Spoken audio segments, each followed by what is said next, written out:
¿Por qué hacer una buena limpieza, desinfección y desinsectación de nuestras perreras? Con el tiempo, nuestras perreras van acumulando gran cantidad de microorganismos, insectos y otros parásitos que pueden afectar a la salud de nuestras mascotas.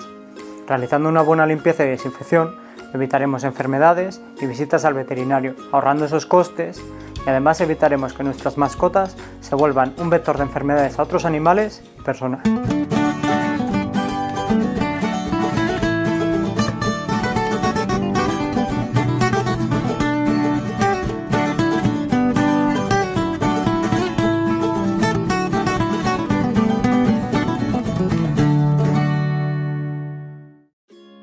¿Cómo lo realizaremos?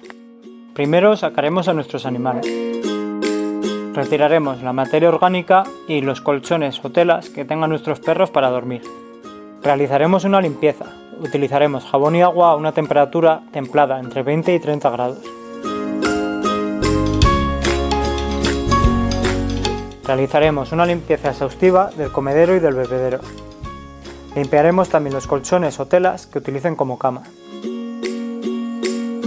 Dejaremos secar. Recuerda que si utilizamos los desinfectantes o los desinsectantes en una superficie húmeda, los estaremos diluyendo. Utilizaremos los equipos de protección individual necesarios para cada producto. Para la desinfección utilizaremos una mezcla de agua desinfectante en la proporción indicada.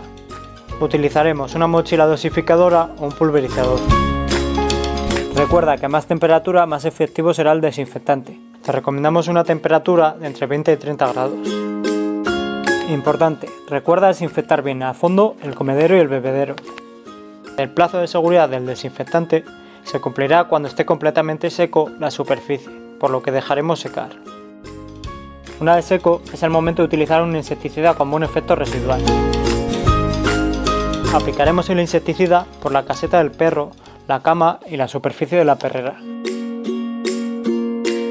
Podemos reforzar añadiendo tierra de diatomeas en la cama y la caseta del perro, para que absorba la humedad e impida la proliferación de insectos y ácaros. Recordad que cuando volvamos a lavar una superficie donde hemos aplicado un insecticida, podríamos estar eliminándolo, por lo que deberemos tratar de nuevo con tratamientos de insecticida. Finalmente podremos reintroducir a nuestros animales.